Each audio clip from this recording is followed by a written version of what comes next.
안녕하십니까, 박병욱입니다.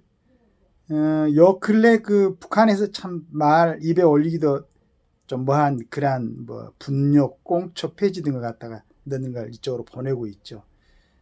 참 그 같은 민족이지만은 하는 일들이 왜 그러는지 모르겠습니다.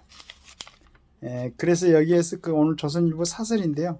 북도발 전제하고 대북 학성기 검토야. 그러니까 이제 우리나라에서 대북 학성기를 갖다가 다시 이제 틀 생각인 모양인데, 그렇게 되면 북한에서 또 어떤 일정한 도발도 있을 것이다, 이런 이제 우려가 되는 사설을 실었습니다. 대통령실이 2일 국가안전보장회의를 열어 대북 학성기 방송 재개를 논의했다. 북한이 분뇨, 꽁초, 폐지 등을 넣은 오물풍선 720개를 날려보내고 서해 북방 한계선 일대에서 위성 항법장치 GPS죠. 전파교란 공격을 닷새째 계속하자 대응에 나선 것이다. 저급한 도발이지만 어떤 식으로든 대응하지 않으면 북은 멈추지 않을 가능성이 크다. 확성기 재개 준비는 온전히 북한이 자처한 것이다.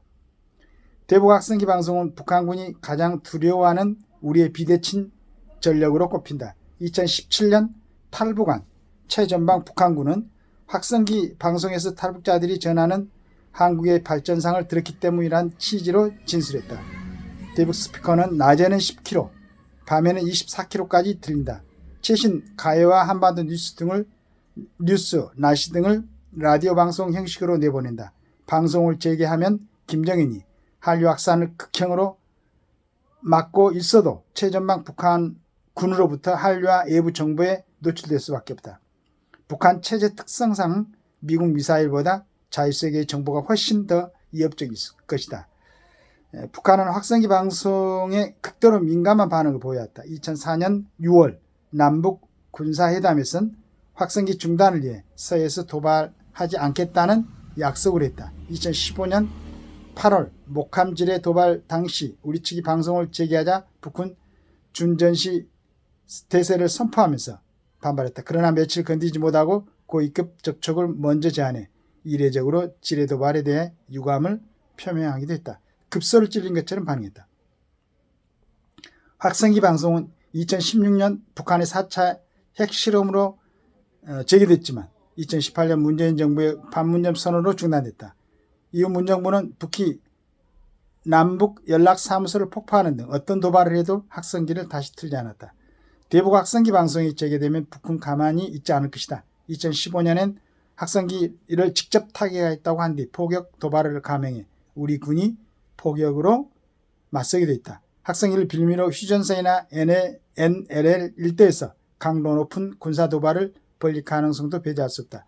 북한은 남북 충돌로 우리 측 피해가 발생할 경우 천안함 폭침때처럼 우리 사회에서 전쟁이냐 평화냐 같은 정치 선동이 난무하고 정부 비난 여론이 일기를 바랄 것이다. 11월 미국 대선 앞두고 한반도 위기를 조성하려는 의도도 있을 것이다. 정부는 대북 확성기 제재를 논의할 때 북한 도발을 상당한 군사적 대비책까지 마련해야 한다. 안보 문제에선 한치 빈틈도 있어서는 안 된다.